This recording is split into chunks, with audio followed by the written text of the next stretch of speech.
5 টাকা দেন। ভাই রে 5 টাকা তো নাই, তাহলে কি দেওয়া যায়? আমার খিদে লাগছে, তাহলে খাইবার দেন কিছু। আরে একটু দাঁড়া, আমি বাড়িতে খাবার নিয়ে আসতেছি।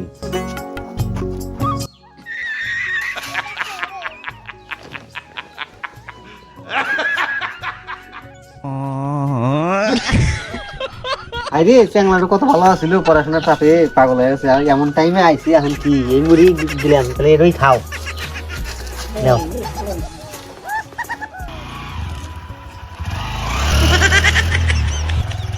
অল্প চাইড মুড়ি দিল, যাইয়া মোটর সাইকেলে উড়াইয়া দিল, আমি ফকির পথে বৈশা কান্দি।